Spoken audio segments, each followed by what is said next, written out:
আর নবী রহমতের নবী বলেন, জায়েদের বাপ একটু অপেক্ষা করো, আমি জায়েদকে ডাক দিই। নবীজি ডাক দিলেন, পাশের রুম থেকে জায়েদ আসলেন। আসলে পরে নবী কই, জায়েদ দেখো তো উনারে চিনুনি। বাবার দিকে তাকাইয়া জায়েদ চিনে ফেলেছেন, ইনি আমার হারানো বাবা। হারানো বাবা, বাবাও চিনে ফেলেছে এই সন্তান আমার হারানো জায়েদ। আল্লাহু আকবার। দৌড় দিয়া বাবার বুকে জড়ায় ধরল। বাপ ছেলের এক মিলন। হারানো সন্তান বাবায় যখন ফিরে পায় তখন জানে ওই বাবার আনন্দ কি পরিমাণ। কোলে নিয়ে বুকে নিয়ে চুমু খায়, ছেলেও বাবাকে বুকে জড়ায় কান্দে। আল্লাহ নবী দৃশ্য দেখে নবীর চোখ দিয়ে দর দর করে পানি পড়ে। নবী গো মালিক, আমার জায়েদ তো আব্বাকে ডাক দিতে পারছে, কিন্তু আমি নবী তো জীবনে আব্বা ডাক দিতে পারি নাই। জন্মের আগেই নবী বাবা হারাইছেন। আব্বু ডাকের ভিতরে কত মজা আমার নবী তা জানেন না রে যুবক। এজন্য বাবা ছেলের বাবা ছেলের মধুর কোন মুহূর্ত নবীজি দেখলেই চোখ দিয়ে পানি পড়তো, নবীজি কাঁদতেন।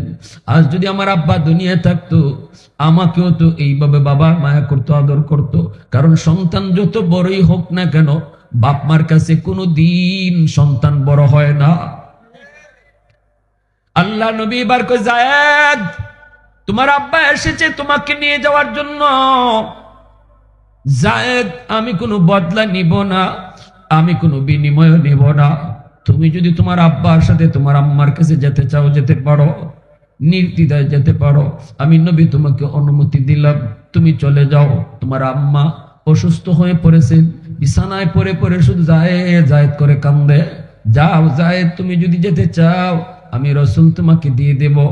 কিন্তু আর যদি যেতে না চাও, আমি নবীর কাছে তুমি থাকতে চাও, আমি সারা জীবন তোমাকে বুকে আগলায়া রাখবো।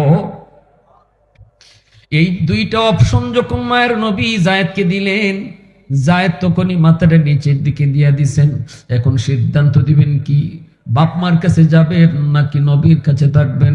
এইদিকে বাবা তাকায় রয়েছে ছেলের দিকে, বাবার চোখ দিয়ে দর দর করে পানি পড়ে, ছেলেও তো কান্দে। একবার জায়েদ বাবার চেহারার দিকে তাকান, আরেকবার রহমতের নবীর দিকে তাকান। একবার বাবার দিকে তাকান, আরেকবার আমার আপনার রহমতের নবীর দিকে তাকান। এই অবস্থায় একটু পরি জায়েদ মাথার নিচের দিকে দিয়ে সিদ্ধান্ত শোনায় দেয়, নবী গো আমি সিদ্ধান্ত নিয়েছি, যদিও আমি আমার হারানো মা পাইছি, বাবা পাইছি, তবু আমি বাপ মার কাছে যেতে চাই না। আমি সারা জীবন আপনার কদমে জড়ায় থাকতে চাই। এজন্যই নবী যুবকদেরকে কলিজা দিয়ে ভালোবাসতেন। আল্লাহর নবী যুবকদেরকে নিয়ে সঙ্গ তৈরি করেছেন হিলফুল ফুজুল। নবী যুবকদেরকে নিয়ে সমাজের সংস্কার করেছেন। নবী যুবকদেরকে নিয়ে সমাজের জুলুম বন্ধ করেছেন। নবী যুবকদেরকে নিয়ে সমাজে ইনসাফ প্রতিষ্ঠা করেছেন। আল্লাহু আকবার, জোরে কও। কারণ যুব সমাজ সমাজের হাতিয়ার, যুবকরা সমাজের মেরুদণ্ড। যুব সমাজ যদি ভালো হয় সমাজ ভালো হয়, যুব সমাজ যদি ভালো পথে যায় সমাজ ভালো পথে যায়। আর যেই সমাজের যুবকরা খারাপ পথে যায়, গোটা সমাজ খারাপ হয়ে যায়। আল্লাহর নবী মুতার যুদ্ধ,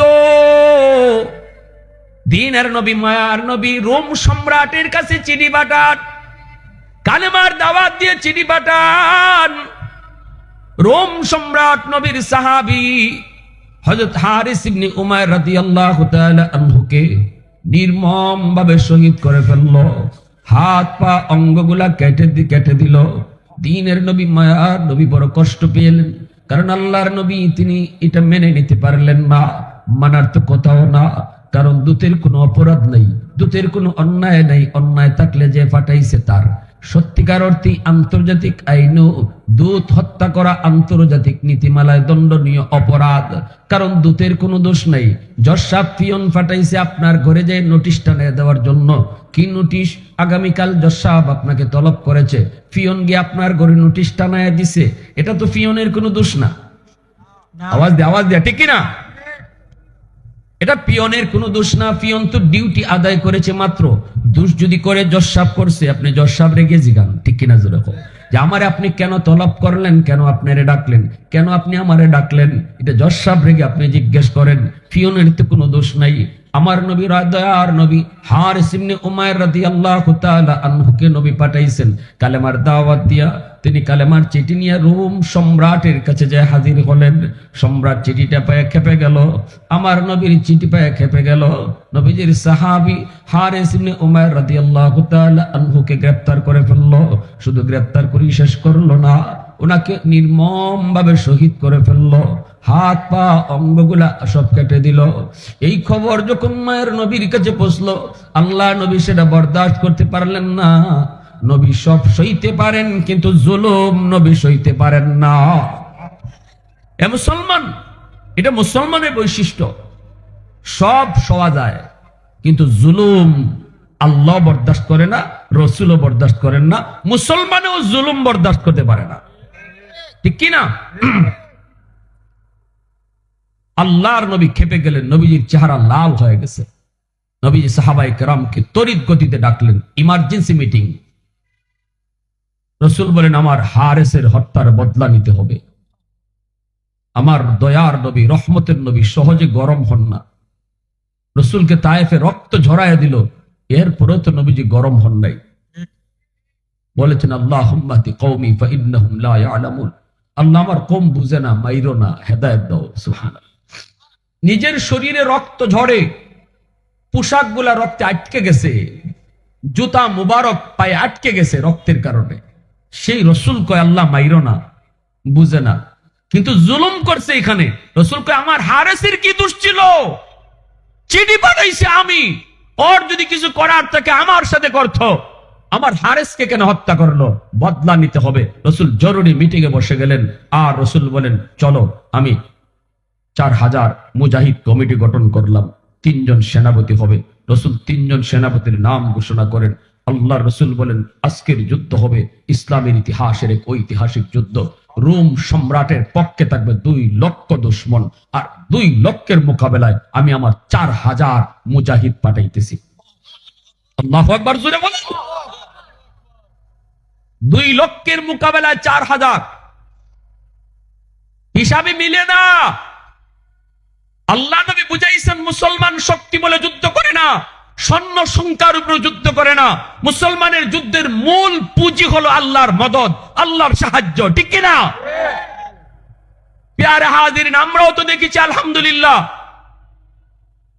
আফগানের তালেবান সংখ্যায় কম, শক্তি নাই, যুদ্ধ করেছে সুপার পাওয়ার আমেরিকার সঙ্গে, বছরের পর বছর আল্লাহর সাহায্য নিয়ে যুদ্ধ করেছে, বিজয় এসেছে, ঠিক কিনা? আর ফিলিস্তিন,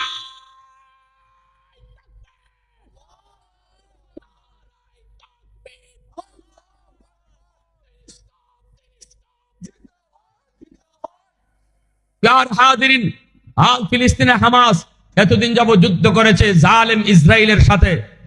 জালেম ইসরায়েলের সাথে যুদ্ধ করেছে, অস্ত্র নাই, শক্তি নাই। যা শক্তি সেটা হলো আল্লাহর উপরে পূর্ণ ভরসা। আল্লাহর উপর পূর্ণ ভরসা নিয়ে যুদ্ধ করেছে। তাম পৃথিবী তামসা দেখছে। মানবতার দোহাই দিয়া যারা মুসলমানদেরকে হত্যা করা যাদের মিশন, তারাও তাকায়া তাকায়া গাজার শিশু হত্যার দৃশ্যগুলি তারা দেখেছে। তারা দেখেছে গাজার মাটি কিভাবে শিশুদের রক্তে লাল হয়। তারা দেখেছে লোহিত সাগরের পানি গাজার শিশুদের রক্তে কিভাবে লাল হয়। প্রতিবাদের ভাষা কারো ছিল না, কিন্তু আল্লাহ পাক সব দেখেছেন।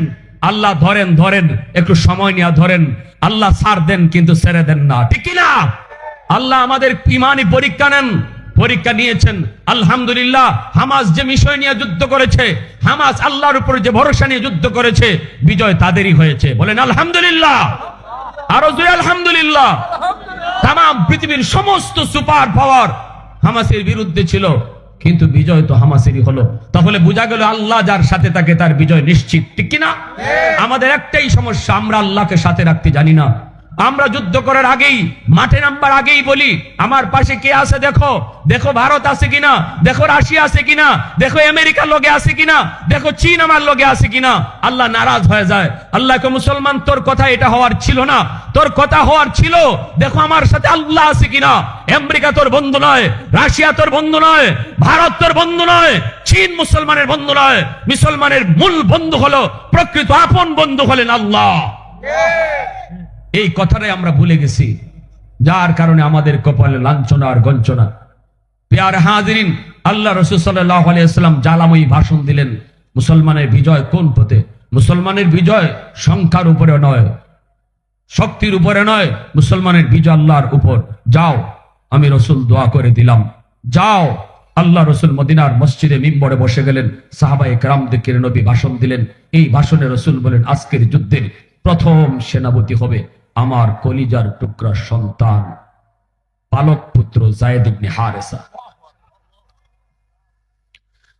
যেই যুদ্ধটা 2 লক্ষ দুশমনের মোকাবেলায়, দুনিয়ার বাস্তব চিন্তা করলে পরে মুসলমানের বিজয় অনিশ্চিত হওয়ার কোনো সম্ভাবনাই নেই। 2 লক্ষের মোকাবেলায় 4000, এটা হিসাবে মিলে না, ঠিক কিনা? কোন বিবেকবান মানুষ বিবেক দিয়ে যদি চিন্তা করে তাহলে এর সমাধান পাবে না যে এটা কিভাবে সম্ভব। কিন্তু কথা হয়েছে আল্লাহর সাথে তার হাবিবের, জোরে বলেন ঠিক কিনা? কথা হয়েছে মালিকের সাথে তার বন্ধু। আল্লাহ রাসূল সাল্লাল্লাহু আলাইহি ওয়াসাল্লাম ঘোষণা দিয়ে দিলেন, যাও। সেনাপতি কাকে করলেন? নিজের সন্তানরে। এই নেতারা, নেতৃত্ব শিখে যাও।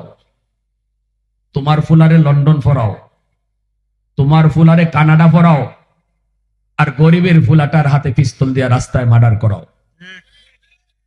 এই বাঙালি, আমাগরে বলদ বাঙালি হয়েছে। টেলিভিশনের পর্দায় বইয়া বইয়া নেতারা কর্মী কিভাবে মরে দৃশ্য দেখে। যদি জিগাও তোমার ফুলা কই, কইব লন্ডন।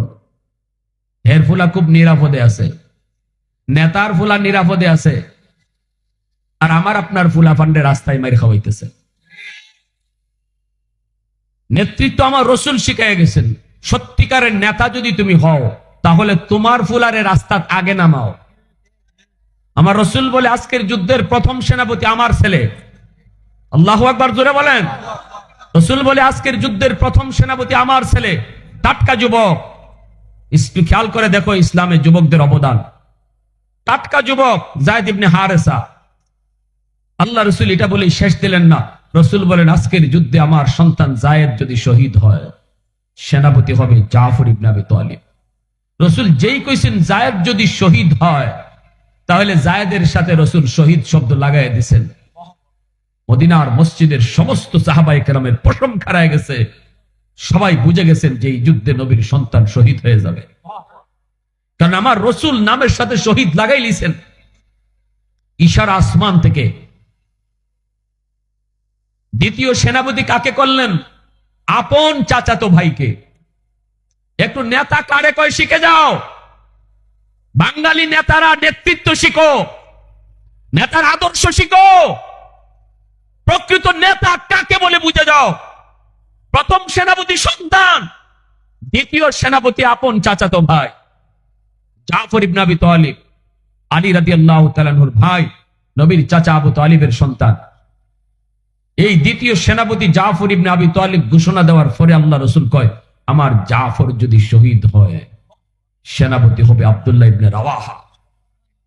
সাথে সাথে সাহাবায়ে কেরামের পশম আবার খাড়ায় গেছে যে এত বড় সাহাবী, রাসূলের কলিজার টুকরা চাচাতো ভাই, যে জাফরকে রাসূল এত মায়া করেন, যে যায়েদকে রাসূল এত মায়া করেন, সেই যায়েদও শহীদ হবে, রাসূলের চাচাতো ভাই জাফর এই যুদ্ধে শহীদ হয়ে যাবে।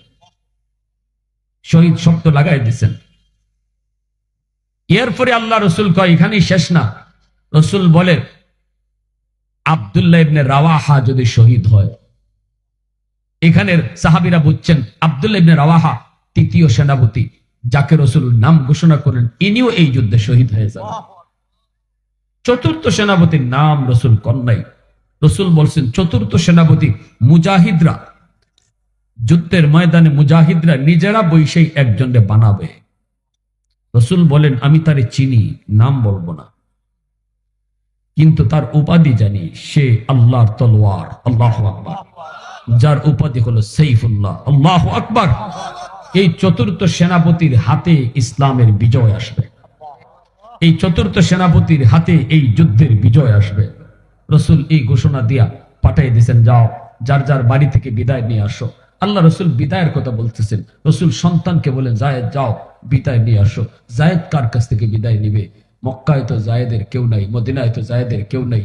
জায়েদের বাড়ি তো ইয়ামেন। জায়েদ মদিনা থেকে যাবে কার কাছে? আল্লাহ রসুলের পালক পুত্র জায়েদ। এখানে তো তার মা বাবা কেউ নেই, বিদায় নিবেন কাছ থেকে? বিদায় তো নিবেন রসুলের কাছ থেকেই। আল্লাহু আকবার। আমার ভাইরা, বন্ধুরা, যুবক, দ্বীনের নবী, মায়ার নবী যায়েদ ইবনে হারেসাকে এত মায়া করতেন, এত আদর করতেন। আম্মাদান আয়েশা সিদ্দিকা রাদিয়াল্লাহু তাআলা আনহা বলেন, নবীজি ঘরের মধ্যে যদি কোনো জরুরি কাজে থাকতেন, তবু যদি যায়েদের আওয়াজ পাইতেন দরজার বাহিরে, রসুল সমস্ত কাজ বাদ দিয়া ঘর থেকে আমার জায়েদ, আমার জায়েদ, আমার জায়েদ কইয়া দৌড় দিয়ে বের হয়ে যেতেন। এত মায়া, এত মায়া। কেনই বা মায়া হবে না রে যুবক? কারণ এই জায়েদ শিশুকালে হারাইছেন। মার কাছ থেকে, বাবার কাছ থেকে ডাকাতের দল অপহরণ করে জায়েদকে নিয়ে গেল। মক্কার উকাজ নামক বাজারের মধ্যে জায়েদকে উঠাইল বিক্রি করার জন্য। আম্মাদান খাদিজাতুল কুবরা রাদিয়াল্লাহু তাআলা আনহা, ইনি জায়েদকে তিনি কিনে নিলেন। কিনা তিনি নবীর সাথে বিয়ের পর আল্লাহর নবীকে তিনি হাদিয়া দিয়ে দিলেন। মক্কার মানুষেরা জানতো জায়েদ হলো নবীর গোলাম, আল্লাহ নবীর গোলাম। কারণ জায়েদ তখনও গোলাম। এই অবস্থায় এদিকে ইয়ামিন, তার মা, তার বাবা সন্তান হারানোর পর পাগল হয়ে গেছে। রাস্তায় রাস্তায় শুধু ঘুরে, মা শুধু জায়েদ জায়েদ কইয়া কইয়া রাস্তায় ঘুরে। কিন্তু কেউ জানে না জায়েদ যে মক্কায় আমার নবীর ঘরে জায়েদ গোলাম। এটা তার মা জানে না, তার বাবা জানে না, ইয়ামিনের কেউ জানে না। এইদিকে ইয়ামিনের কিছু মানুষ মক্কায় আসলো, আল্লাহ নবীর কাছে জায়েদকে দেখে ওরা চিনে ফেললো। তখন তো জায়েদ আর ছোট না, 10 বছর হয়ে গেছে মায়ার নবীর সাথে। আল্লাহু আকবার। এরপর ওই ইয়ামিনের মানুষ জায়েদকে দেখে তারা চিনে ফেললো। ইয়ামিন যে ইয়ামিনে যায় জায়েদের বাবাকে বলতেছে, ও জায়েদের বাপ, আমরা জায়েদকে দেখেছি মক্কায়। কার কাছে? কই মুহাম্মদের কাছে। মুহাম্মদ অনেক বড় একজন উদার মনের মানুষ, ইনি আল্লাহর পয়গম্বর, কিন্তু অনেক বড় বড় উদার মনের একজন মানুষ। মনে হয় তুমি যদি যায় তোমার সন্তানের পরিচয় দাও, তাহলে হয়তো তোমাকে দিয়ে দিবে। যদিও সে মুহাম্মদের গোলাম, তোমার ছেলে, যদি পয়সা করে দাও তাহলে হয়তো সন্তান তুমি ফিরে পাইবা। জায়েদের বাপ অনেকগুলি টাকা নিয়ে নবীজির দরবারে হাজির। আল্লাহর নবীর কাছে যখন পরিচয় দিয়া বলতেছেন, আপনার কাছে যে জায়েদ আছে, এই জায়েদ হলো আমার সন্তান। জায়েদের বাড়ি হলো ইয়ামেন। জায়েদের মা পাগল, রাস্তায় রাস্তায় ঘুরে, সন্তান পায় না। সন্তানের কারণে মা পাগলের মতো হয়ে গেছে। যদি আপনি ছেলেটাকে আমার কাছে দিয়ে দিতেন, যা টাকা লাগে, যা পয়সা লাগে, বদলা যা চাইবেন আমি তাই দিব। আল্লাহর নবী, রহমতের নবী বলেন, জায়েদের বাপ একটু অপেক্ষা করো, আমি জায়েদকে ডাক দিই। নবীজি ডাক দিলেন। পাশের রুম থেকে জায়েদ আসলেন। আসলে পরে নবী কই, জায়েদ দেখো তো ওনারে চিনুনি। বাবার দিকে তাকাইয়া জায়েদ চিনে ফেলেছেন, ইনি আমার হারানো বাবা। হারানো বাবা, বাবাও চিনে ফেলেছে এই সন্তান আমার হারানো জায়েদ। আল্লাহু আকবার। দৌড় দিয়া বাবার বুকে জড়ায় ধরলো। বাপ ছেলের এক মিলন। হারানো সন্তান বাবায় যখন ফিরে পায়, তখন জানে ওই বাবার আনন্দ কি পরিমাণ। কোলে নিয়ে বুকে নিয়ে চুমু খায়, ছেলেও বাবাকে বুকে জড়ায় কান্দে। আল্লাহ নবী দৃশ্য দেখে নবীর চোখ দিয়ে দর দর করে পানি পড়ে। নবী কো, মালিক, আমার জায়েদ তো আব্বাকে ডাক দিতে পারছে, কিন্তু আমি নবী তো জীবনে আব্বা ডাক দিতে পারি নাই। জন্মের আগেই নবী বাবা হারাইছেন। আব্বু ডাকের ভিতরে কত মজা আমার নবী তা জানেন না রে যুবক। এজন্য বাবা ছেলের বাবা ছেলের মধুর কোন মুহূর্ত নবীজি দেখলেই চোখ দিয়ে পানি পড়তো, নবীজি কাঁদতেন। আজ যদি আমার আব্বা দুনিয়ায় থাকতো, আমাকেও তো এইভাবে বাবা মায়া করতো, আদর করতো। কারণ সন্তান যত বড়ই হোক না কেন, বাপ মার কাছে কোনো দিন সন্তান বড় হয় না। আল্লাহ নবী এবার কয় যায়েদ, তোমার আব্বা এসেছে তোমাকে নিয়ে যাওয়ার জন্য। যায়েদ, আমি কোনো বদলা নিব না, আমি কোনো বিনিময় নেব না। তুমি যদি তোমার আব্বার সাথে তোমার আম্মার কাছে যেতে চাও যেতে পারো, নির্দ্বিধায় যেতে পারো। আমি নবী তোমাকে অনুমতি দিলাম, তুমি চলে যাও। তোমার আম্মা অসুস্থ হয়ে পড়েছেন, বিছানায় পড়ে পড়ে শুধু যায়েদ যায়েদ করে কান্দে। যাও যায়েদ, তুমি যদি যেতে চাও আমি রাসূল তোমাকে দিয়ে দেব, কিন্তু আর যদি যেতে না চাও, আমি নবীর কাছে তুমি থাকতে চাও, আমি সারা জীবন তোমাকে বুকে আগলায়া রাখবো। এই দুইটা অপশন যখন মায়ের নবী যায়েদকে দিলেন, যায়েদ তখনই মাথাটা নিচের দিকে দিয়ে দিছেন। এখন সিদ্ধান্ত দিবেন কি, বাপ মার কাছে যাবেন নাকি নবীর কাছে থাকবেন। এইদিকে বাবা তাকায় রয়েছে ছেলের দিকে, বাবার চোখ দিয়ে দর দর করে পানি পড়ে, ছেলেও তো কান্দে। একবার যায়েদ বাবার চেহারার দিকে তাকান, আরেকবার রহমতের নবীর দিকে তাকান। একবার বাবার দিকে তাকান, আরেকবার আমার আপনার রহমতের নবীর দিকে তাকান। এই অবস্থায় একটু পরে যায়েদ মাথার নিচের দিকে দিয়ে সিদ্ধান্ত শোনায় দেয়, নবী গো, আমি সিদ্ধান্ত নিয়েছি, যদিও আমি আমার হারানো মা পাইছি, বাবা পাইছি, তবু আমি বাপ মার কাছে যেতে চাই না। আমি সারা জীবন আপনার কদমে জড়ায়া থাকতে চাই। ওগো নবীজি, আমি আজকে 10 বছর আপনার খেদমতে বাবার আদর মার আদর সব পাইছি। আমি যে মা হারা বাবা হারা এই কষ্টটা কখনো টের পাই না। অতএব আমি আপনার কাছেই বাকি জীবন থাকবো। এই কথা বলতে যায়েদের বাপ দৌড় দিয়ে সেই যায়েদকে বুকে জড়ায় নিছে আর বলতেছে, বাজার কইলি কি তুই, তোর মা না পাগল, মার কাছে বুঝে যাবি না। যায়েদ তখন চোখে কোনো কথা বলে না। তখনই বাবাই কয়ে, বুঝে গেছি বাজান, মুহাম্মাদুর রাসূলুল্লাহর কাছে তুমি কি পরিমাণ শান্তিতে আছো, কি পরিমাণ মায়ায় আছো, আমাকে আর বুঝে বলতে হবে না বাবা। ঠিক আছে, তুমি থাকো, নবীর কাছেই থাকো। আমরা মা বাবা মাঝে মাঝে তোমার কথা মনে পড়লে ইয়ামেন থেকে মক্কায় এসে তোমারে দেখে যাব। আমার রহমতের নবী, মায়ার নবী সাথে সাথে বুকে টান দিয়া যায়েদকে নিয়া ঘর থেকে দৌড় দিয়া বের হয়ে গেলেন। আল্লাহ নবীর মনের ভিতরে তামান্না ছিল যায়েদ যেন নবীর কাছেই থাকে। নবীজি দৌড় দিয়া এক দৌড়ে সাফা পাহাড়, মক্কার সাফা পাহাড়ের উপরে উইটা নবীজি এলান করে, মক্কার মানুষ, এতদিন পর্যন্ত তোমরা জানো যায়েদ হলো মুহাম্মদের গোলাম, কিন্তু যেই যায়েদ মা পাইয়া বাবা পাইয়া বাপ মার কাছে গেল না, আমি নবীর কাছেই থেকে গেল। আজ থেকে তোমরা শুনে রাখো, যায়েদ মুহাম্মদের গোলাম নয়, আজ থেকে যায়েদ হলো মুহাম্মদের পুত্র। সেই যায়েদ ইবনে হারেসা তিনি যখন মুতার যুদ্ধে যাবেন, আল্লাহর নবীর কাছ থেকে বিদায় নিলেন।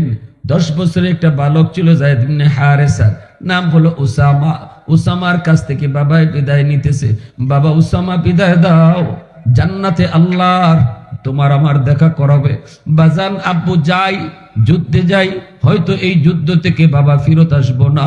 কোনোদিন যদি বাবার কথা মনে পড়ে, তাহলে শাম সিরিয়ার রাস্তার কোন এক কিনারে বাবার তুমি কবর পাইবা।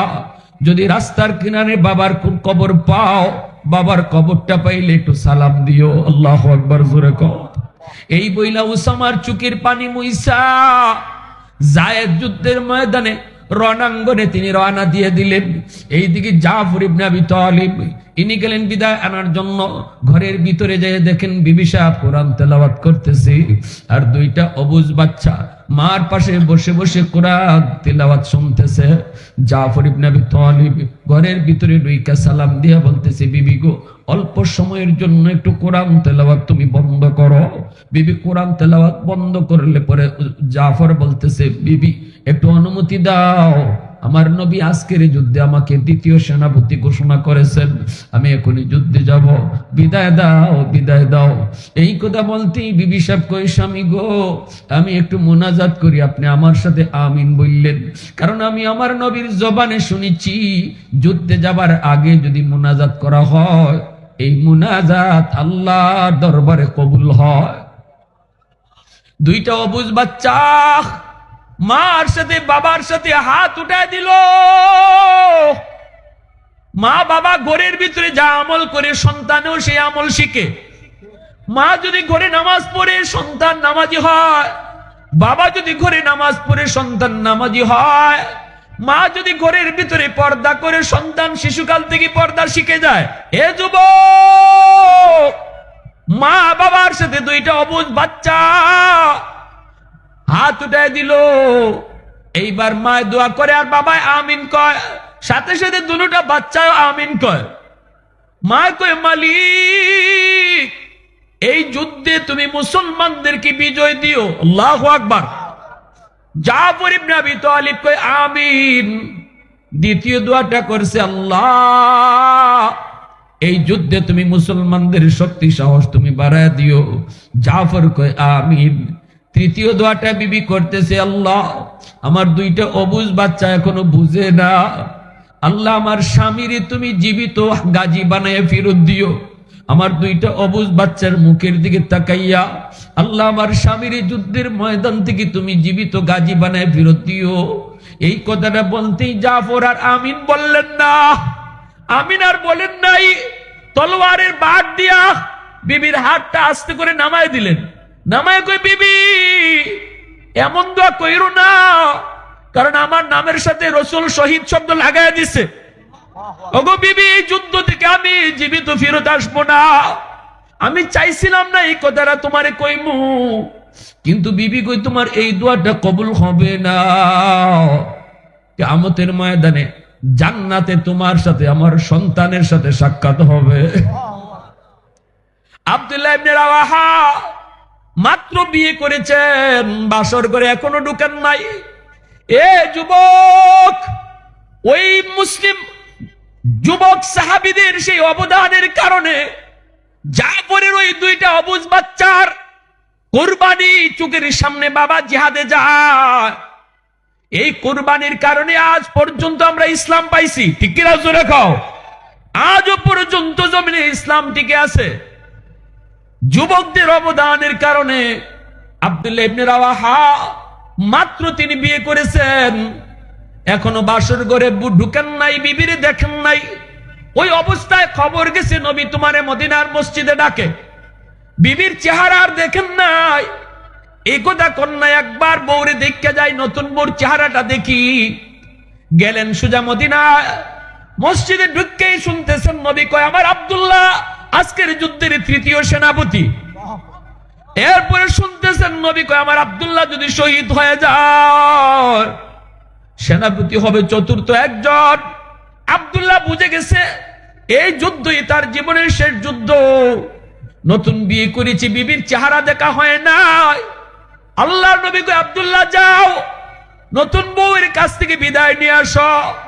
যুদ্ধের পোশাক পইরা ঘোড়ার পিঠে সওয়ার হইয়া বাড়ির সামনে দরজার পাশে গিয়া ঘোড়া থেকে নামেন না। ডাক দিয়া কই, বিবি ও বিবি, তোমার সাথে মাত্র আমার আগদ হয়েছে, বিয়ে হয়েছে, তোমাকে দেখি না, তুমিও আমাকে দেখো না। বিবি গো, ও বিবি, তোমার হক আমি আদায় করতে পারি নাই, মাফ করে দিও। আজকের যুদ্ধে তোমার স্বামী হলো 3 নম্বর সেনাপতি। এই যুদ্ধ থেকে হয়তো আমি আর ফেরত আসবো না, কারণ আমার রাসূল আমার নামের সাথে শহীদ শব্দ লাগায় দিছে। বিবি আমাকে তুমি মাফ করে দিও। এই কথা বলতেই ভিতর থেকে বিবি আওয়াজ দেয়া কই, স্বামী একটা বারের জন্য শুধু ভিতরে ঢুকো, আমি তোমার চেহারাটা একটু দেখব। কিয়ামতের মাঠে যেন আমার স্বামীরে চিনতে পারি, কিয়ামতের মাঠে যেন আমার স্বামীরে চিনতে পারি। একটা বার শুধু চেহারাটা দেখবো গো স্বামী। আব্দুল্লাহ ইবনে রাওয়াহা কয়, না গো বিবি না, শুনেছি তুমি অনেক সুন্দরী, যদি তোমার মায়াবী চেহারাটা এখন আমি দেখি, যুদ্ধের ময়দানে তোমার চেহারা আমার মনে পড়লে যুদ্ধ করতে অসুবিধা হবে। না গো বিবি, আমি তোমার দেখতে পারলাম না। জান্নাতে তোমার আমার পরিচয় আমার আল্লাহ করে দিব, কারণ আমি আমার বিবি সন্তান তামাম দুনিয়ার সব কিছুর চেয়ে আমার আল্লাহ এবং রসুলকে বেশি ভালোবাসি। যুদ্ধের ময়দানে কোনো ব্যাঘাত হোক, এটা আমি চাই না, আমি পারবো না, বিবি মাফ করে দিও। এই বইলে আব্দুল্লাহ ইবনে রাওয়াহা মুতার যুদ্ধের তৃতীয় সেনাপতি, বীরাঙ্গনার বেশি, বীরের বেশি রণাঙ্গনে রওনা দিয়ে দিলেন। আল্লাহ নবী, রহমতের নবী, মায়ার নবী, মদিনার মসজিদে তাইকে নবীজি যুদ্ধের হালচাল দেখেন। নবীজি বলতেছেন, হায় হায়, সেনাপতি আমার প্রথম সেনাপতি যায়েদ শহীদ হয়ে গেল, দ্বিতীয় সেনাপতি জাফর ইবনে আবি তালিব ইসলামের পতাকা উঠাইছে, আমার জাফর দুশমনদেরকে কচুকাটা করতেছে। আল্লাহু আকবার। মুতার যুদ্ধের চিত্রটা নবীর চোখের সামনে টিভির পর্দার মতো আল্লাহ পাক জিব্রাইলের মারফতে তুলে ধরছেন। নবীজি মদিনার মসজিদে বইসা বইসা যুদ্ধ দেখতেছেন। নবী দেখেন দ্বিতীয় সেনাপতি জাফর ইসলামের পতাকা হাতে নিয়ে যুদ্ধ চালাইছে, অসংখ্য দুশমনকে জাহান্নামে পাঠাইয়া জাফরের ডান হাত বেঈমানরা কেটে ফেলছে, বাম হাতও কেটে ফেলেছে। নবী মদিনায় যারা অসুস্থ সাহাবী, আহত সাহাবী, বয়স্ক সাহাবী, এদেরকে নিয়ে নবী বলতেছে, আমার জাফরের দুটা হাত বেঈমানরা কেটে ফেলেছে। নবীজির চোখ থেকে যখন পানি পড়ে, তখনই আল্লাহ জিব্রাইলকে পাঠিয়ে দিয়েছে, বন্ধু কান্দো কেন? রাসূলকে আমার জাফরের দুইটা অবুঝ বাচ্চার কথা মনে পড়ে কাঁদতেছে। আল্লাহর পাক রব্বুল আলামিন কয়, দোস্ত কান্দো না, যেই জাফর দুইটা হাত দ্বীনের জন্য দিয়ে দিছে, আমি আল্লাহ জান্নাতে তারে দুইটা পাখা লাগাই দিব। এই দুই হাতের বদলে দুইটা পাখা দুই দিকে লাগাই দিব। সে এই পাখা দিয়ে জান্নাতের যে কোনো জায়গায় উড়ে বেড়াবে। সেই দিন থেকে জাফরের উপাধি হয়েছে জাফরে তৈয়ার, উড়ন্ত জাফর। আল্লাহ নবী বলেন, আমার জাফরের কাছ থেকে দেহটাও মাটিতে পড়ে গেল, জাফর শহীদ হয়ে গেছে, কিন্তু ইসলামের পতাকা কামড় থেকে ছাড়ে না, ইসলামের পতাকা কামড় দিয়ে ধরে রাখছে। তৃতীয় সেনাপতি আব্দুল্লাহ ইবনে রাওয়াহা ওই পতাকা ধরে টানে, কিন্তু জাফর কামড় ছাড়েন না। আল্লাহ নবীর সাহাবী আব্দুল্লাহ ইবনে রাওয়াহা ডাক দেয়া কই, জাফর, আমি আব্দুল্লাহ তোমার কাছ থেকে পতাকা নিতেছি, যারে রাসূল তোমার পুরো সেনাপতি ঘোষণা করেছে। এই কথা কওয়ার পর এই মরা দেহটা এই কামড় ছায়া দিছে। আল্লাহু আকবার, জোরে খাও। আব্দুল্লাহ ইবনে রাওয়াহার হাতে ইসলামের পতাকা, ইনিও যুদ্ধ করে করে শহীদ হয়ে গেলেন। এরপরে আল্লাহর রাসূল কয়, এইবার চতুর্থ সেনাপতি মুসলমানরা বানাইছে খালিদ বিন ওয়ালিদ রাদিয়াল্লাহু তাআলা আনহুকে। সেই খালিদ বিন ওয়ালিদ যার হাতেই রাসূল বলেছিলেন মুতার যুদ্ধের বিজয় আসবে, খালিদ বিন ওয়ালিদ রাদিয়াল্লাহু তাআলা আনহু ইসলামের পতাকা হাতে নিয়ে যুদ্ধ চালিয়ে দিলেন। বুখারী শরীফ জিলদে সানি কিতাবুল মাগাজি, ইমাম বুখারী রাহমাতুল্লাহ আলাইহি বলেন, এই মুতার যুদ্ধে খালিদ বিন ওয়ালিদের হাতে 9টা তলোয়ার ভাঙছে। খালিদ বিন ওয়ালিদ বলেন, আমি এক একটা তলোয়ার গুরানি দিই, আমার একবার গুরানিতে শত শত দুশমনের কল্লা জমিনে পড়ে। খালিদ বিন ওয়ালিদের তলোয়ারটারে আল্লাহ পাক 100-150 হাত লম্বা বানায় দিয়েছেন। খালিদ বিন ওয়ালিদের হাতে 9টা তলোয়ার ভাঙছে মুতার যুদ্ধে, ঐতিহাসিক বিজয় ছিনিয়ে আনলেন। আল্লাহ পাক রব্বুল আলামিন ইসলামের ইতিহাসে নজির রাখলেন। এর অর্থ হলো 2 লক্ষ দুশমনের মোকাবেলায় মাত্র 3 থেকে 4 হাজার মুজাহিদদের বিজয়। ইসলামের ইতিহাসে আল্লাহ পাক আবারও মুসলমান আমাদেরকে আল্লাহ জানাইলেন, কিয়ামত পর্যন্ত মুসলমান যুদ্ধ করবার দুশমনের সাথে, এদের সৈন্য কেমন, অস্ত্র কেমন দেখবা না, শুধু একটাই দেখবা, আমি আল্লাহ তোমার উপর খুশি আছি কিনা। আমি আল্লাহ যদি তোমার উপর খুশি থাকি, আমি যদি তোমার সাথে থাকি, America super power, Russia super power, চীন সুপার পাওয়ার, সমস্ত সুপার পাওয়ার তোমার সামনে পানি খাবে। তাহলে সাথে রাখবো কারে? একটু জোরে কও কারে? ঐতিহাসিক বিজয় আসলো এই যুবকদের অবদানের কারণে। কত শত শত ঘটনা ইসলাম এমন পড়ে আছে, আজও পর্যন্ত বাংলার সীমানা পর্যন্ত পেরিয়ে এসেছে ইসলাম। ওই সকল মুজাহিদদের কুরবানির কারণে 1.25 লক্ষ নবী, 1.25 লক্ষ সাহাবীও, নবীর সংখ্যার সাথে সাহাবীর সংখ্যার মিল, কিন্তু 1.25 লক্ষ সাহাবায়ে কেরামের ভিতরে 10,000 সাহাবীদের কবর মক্কা মদিনায় আছে, বাকি 1 লাখের উপর সাহাবীদের কবর পৃথিবীর বিভিন্ন দেশ দেশান্তরে ছড়ায় ছিটায় আছে। শুধু ইসলামের জন্য তারা রওনা দিয়েছেন, জীবন দিয়েছেন, যুদ্ধ করেছেন, যেখানে শহীদ হয়েছেন সেখানে কবর হয়ে গেছে, আর বিবি বাচ্চার কাছে আসা হয় নাই। এমন 1,00,000-র উপরে সাহাবায়ে কেরামের কবর তাদের নিজ দেশে হয় নাই, কারো আফ্রিকায়, কারো ইউরোপে, কারো চীনে, বিভিন্ন জায়গায়, কারো ভারতে, বিভিন্ন জায়গায় ছড়ায় ছিটে আছে। প্যারে হাজিরিন, এজন্য যুবক, আজ তোমার কারণে আমার কারণে যদি ইসলামের ক্ষতি হয়, তাহলে বলো কিয়ামতের ময়দানে আল্লাহ যদি জাফর ইবনে আবি তালিবের সামনে তোমাকে দাঁড় করায়, আমাকে দাঁড় করায়, মুখ দেখাইবা কি কইরা?